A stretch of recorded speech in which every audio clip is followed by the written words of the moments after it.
जो रहे आपके साथ, होती है हमारी ऐसी ही बात।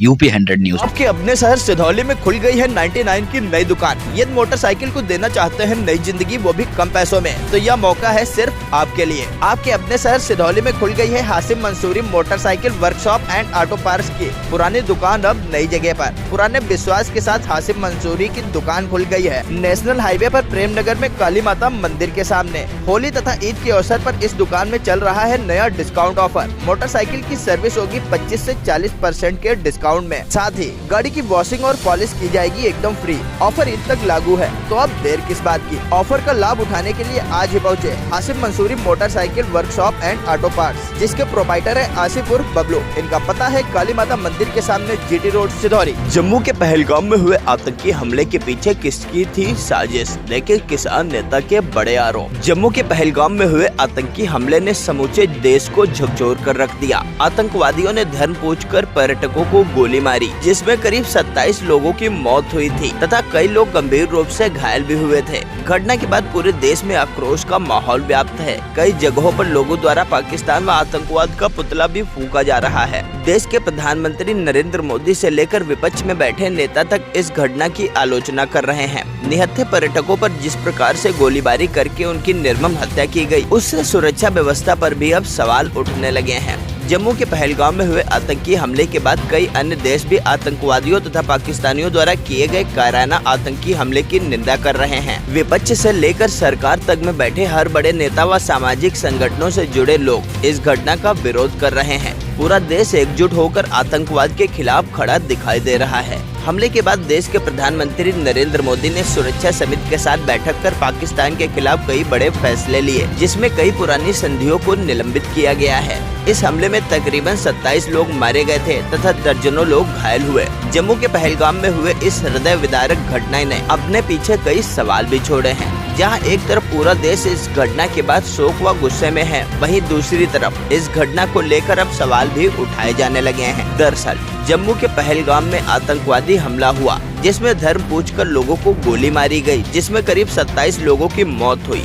चूँकि पहलगाम एक अत्यंत संवेदनशील इलाका है, मीडिया रिपोर्ट्स की माने तो घटना के समय करीब 2000 पर्यटक मौके पर मौजूद थे, किंतु सेना या पुलिस बल का कोई एक भी जवान मौजूद नहीं था। इतनी बड़ी आतंकी घटना की जानकारी खुफिया एजेंसियों को कैसे नहीं मिली? प्रधानमंत्री नरेंद्र मोदी ने अपने प्रस्तावित जम्मू कश्मीर के दौरे को अचानक क्यों रद्द कर दिया? यह सवाल अब देश की 144 करोड़ की जनता के मन में घर बनाए हुए हैं। भारतीय किसान यूनियन टिकैत गुट के जिलाध्यक्ष मयंक सिंह चौहान ने इस घटना को लेकर बड़ी बात कही है। उन्होंने कहा कि यह घटना मानवता को शर्मसार करने वाली है। खुफिया विभागों से इतनी बड़ी चूक कैसे हुई, यह बड़ा सवाल है। इस पर गहनता से जांच कराने की आवश्यकता है। उन्होंने कहा कि इस समय देश को हिंदू मुस्लिम के नाम पर आपस में बांटा जा रहा है। जम्मू के पहलगाम में जिस समय आतंकवादियों द्वारा घटना कारित की गई, उसके बाद कई मुस्लिमों ने हिंदुओं की मदद की। आतंकी घटना में कुछ मुसलमानों की मौत हुई। बताते हैं कि उन्होंने हिंदुओं को बचाने के चलते अपनी जान गंवाई। उन्होंने कहा कि आतंकवाद का कोई धर्म नहीं होता है, किंतु जिस प्रकार से यह घटना दिखाई जा रही है, वह धार्मिक उन्माद पैदा करने की कोशिश है। देखिए,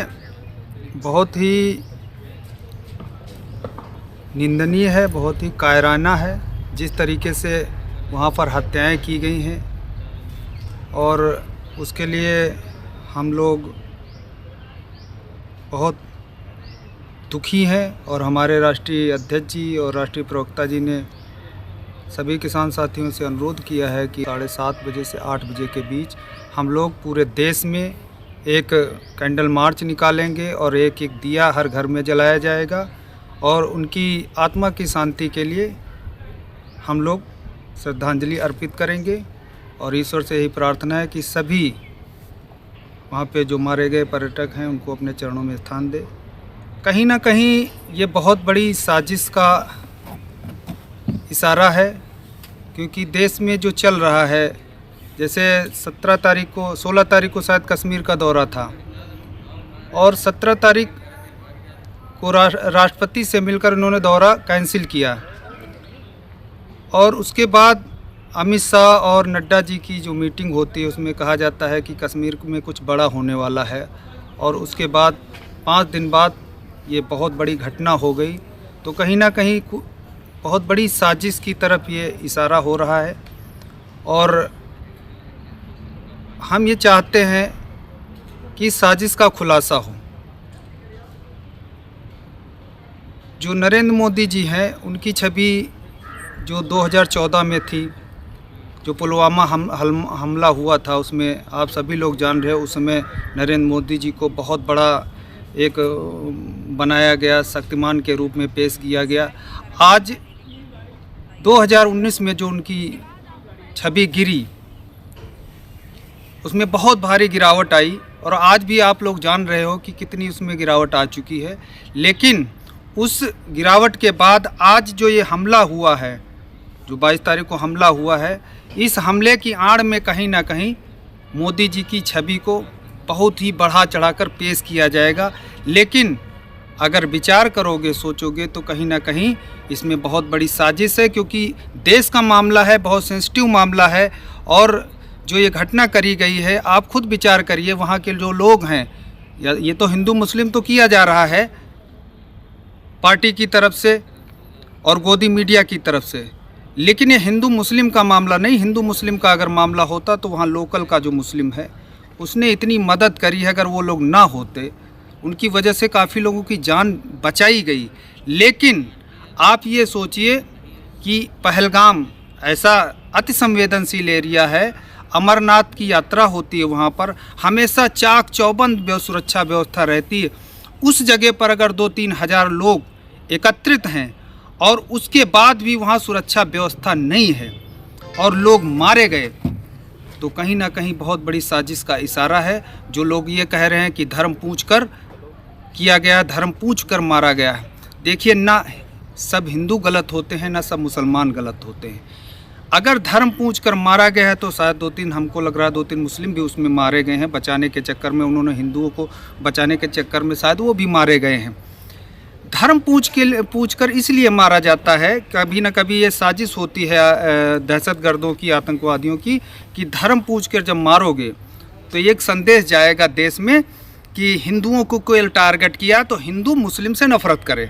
जब हिंदू देश का मुस्लिम से नफ़रत करेगा तो हिंदू मुस्लिम आपस में लड़ेंगे तो पाकिस्तान का साथ देंगे। तो जब पाकिस्तान से लड़ाई होगी या हमला होगा तो पाकिस्तान के मुस्लिम और हिंदुस्तान के मुस्लिम दोनों एक हो जाएंगे। ये कहीं ना कहीं हमको साजिश लग रही, इसलिए हो सकता है धर्म पूछकर मारा गया। लेकिन ये धर्म पूछकर मारा गया है तो क्या सारे मुसलमान गलत हो गए? हम अब्दुल कलाम को मानते हैं, हम अब वीर अब्दुल हमीद को मानते हैं, लेकिन हम ना तो कसाब को मानते हैं और ना हम तौर राणा को मारते हैं। अगर ऐसे लोग हैं समाज में, इनको फांसी पर चढ़ा दिया जाए। उन्होंने कहा कि पर्यटकों पर गोली चलाई गई है, जिसमें 27 लोगों की मौत हो गई। यदि जिम्मेदार लोग आम नागरिकों की सुरक्षा नहीं कर पा रहे हैं तो पर्यटकों को AK-47 बंदूक दे दें, इसके बाद पर्यटक अपनी सुरक्षा स्वयं कर लेंगे। उन्होंने कहा कि यह हमला अमरनाथ यात्रा करने वाले यात्रियों को डराने के उद्देश्य से किया गया है, लेकिन इस प्रकार के आतंकी हमले कई बार हुए, किंतु ईश्वर को मानने वाले लोग किंचित मात्र भी नहीं भयभीत होते हैं। इस प्रकार के कायराना आतंकी हमले हिंदुत्व तथा उसकी आस्था को नहीं डरा पाएंगे। बताते चलें कि जम्मू के पहलगाम से अमरनाथ यात्रा की शुरुआत होती है। अगले महीने से अमरनाथ यात्रा की शुरुआत इसी पहलगाम से होनी है। अमरनाथ यात्रा की शुरुआत से ठीक पहले एक बड़ा आतंकी हमला हुआ है, जिसने पूरे देश को झकझोर कर रख दिया है। हमारे हाथ में कुछ भी नहीं है, हम लोग सांत्वना दे सकते हैं, क्या कर सकते हैं? आखिर बताइए, हमारे हाथों में क्या है? अगर वहाँ पर्यटक जा रहे हैं तो उनको एक जब आपके पास सुरक्षा व्यवस्था नहीं है, आप कुछ नहीं कर सकते हो कि मैं कुछ नहीं कर सकता हूँ, तो कहीं ना कहीं सवाल तो उठेंगे।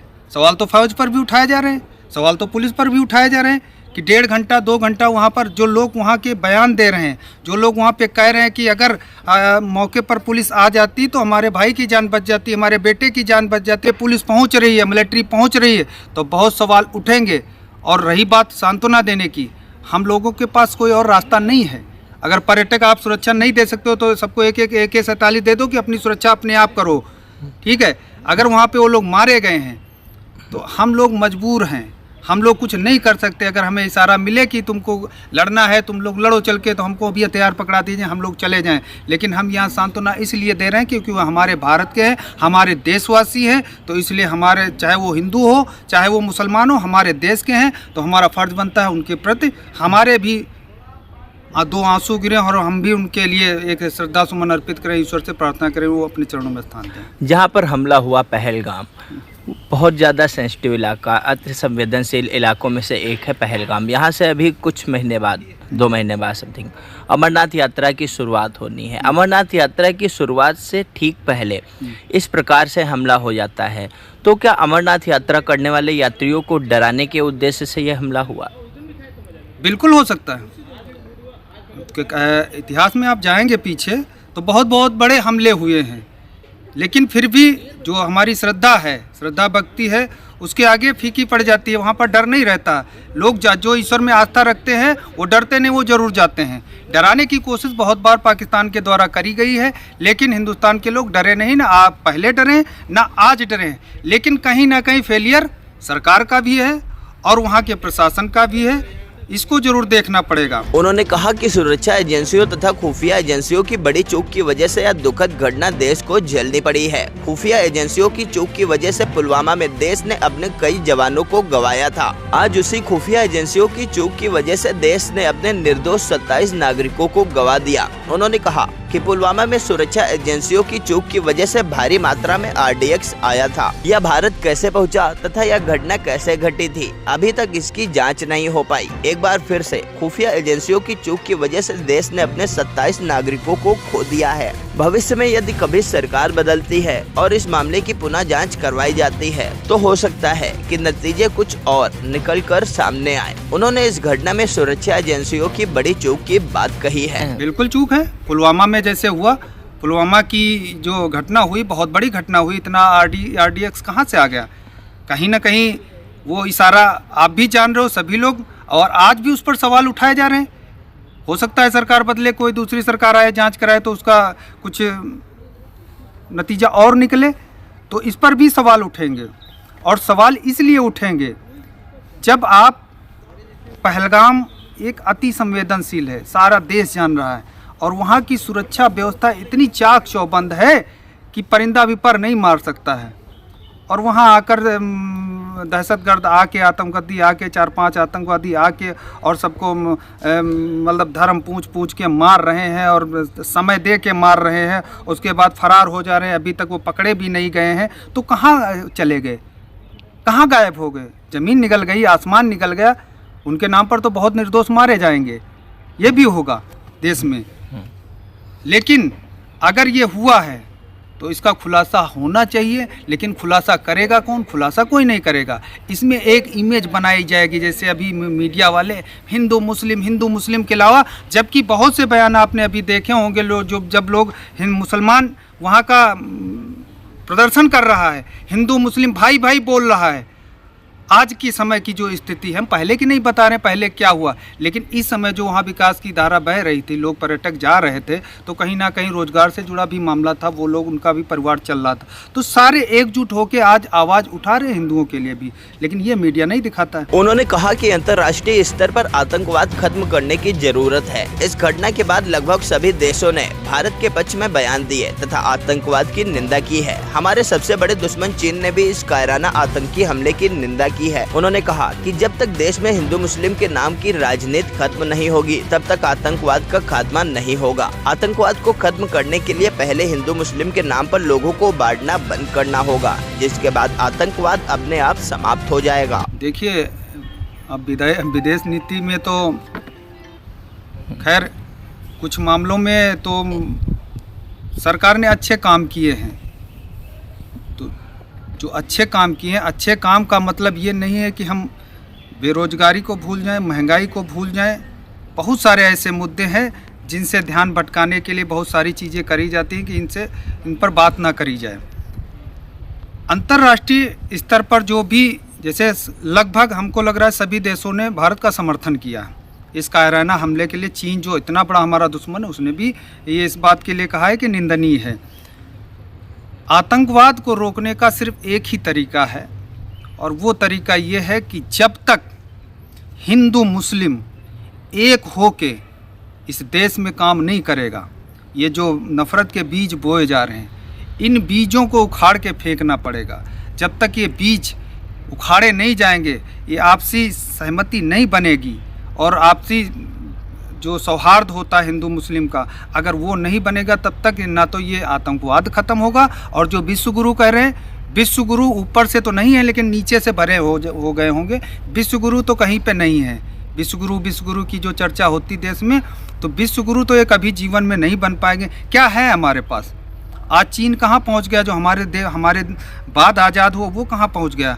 हम टेक्नोलॉजी यूजर तो हैं लेकिन टेक्नोलॉजी हम बना नहीं सकते। हमारे पास कौन सी टेक्नोलॉजी है? हम चीन की टेक्नोलॉजी यूज कर रहे हैं, हम अमेरिका की यूज कर रहे हैं, हम ब्रिटेन की यूज कर रहे हैं, हम इजराइल की यूज कर रहे हैं, हम फ्रांस की, हम सबकी टेक्नोलॉजी यूज कर रहे हैं, यूजर हैं हम।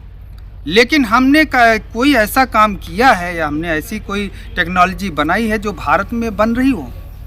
अगर भारत में विकास होगा, लोग काम करेंगे मिलके, रोजगार होगा, और जब इंसान के पास रोजगार नहीं होगा तो यही होगा। किसान नेता मयंक सिंह चौहान ने प्रधानमंत्री नरेंद्र मोदी द्वारा पाकिस्तान के खिलाफ लिए गए फैसलों को नाकाफी बताया। दरअसल पहलगाम में हुए आतंकी हमले के बाद प्रधानमंत्री नरेंद्र मोदी ने सुरक्षा समिति की बैठक के बाद पाकिस्तान के खिलाफ कई बड़े फैसले लिए। उन्होंने सिंधु जल समझौते की संधि को रद्द किया, अटारी बॉर्डर बंद कर दिया तथा पाकिस्तानियों के वीजे तत्काल प्रभाव से रद्द कर 48 घंटे में देश छोड़ने का आदेश दिया था। किसान नेता मयंक सिंह चौहान ने कहा कि जो फैसले प्रधानमंत्री नरेंद्र मोदी ने अब लिए हैं, यह फैसले उन्हें पुलवामा के समय ही ले लेने चाहिए थे। यदि उस समय ये फैसले प्रधानमंत्री द्वारा लिए गए होते तो पहलगाम जैसा हमला शायद ना हुआ होता। उन्होंने कहा कि अब केवल इन फैसलों से काम नहीं चलेगा, अब कड़ा रुख अपनाना पड़ेगा। पाकिस्तान को अब उसी की भाषा में जवाब देना पड़ेगा। उन्होंने कहा कि बिना भय के प्रीत संभव नहीं होती, इसलिए पाकिस्तान को उसके घर में घुसकर जवाब देना चाहिए। देखिए, फैसले तो ये बहुत पहले ले लेने चाहिए था। जब पुलवामा हमला हुआ था उसी समय ले लेने चाहिए था। अब सिंधु नदी वाला जो उसकी संधि को कैंसिल किया है और भी वीज़ा रद्द किया है, और जो पाकिस्तान के लोग हैं यहाँ से चले जाएं, तो और सिंधु बॉर्डर भी बंद कर दिया।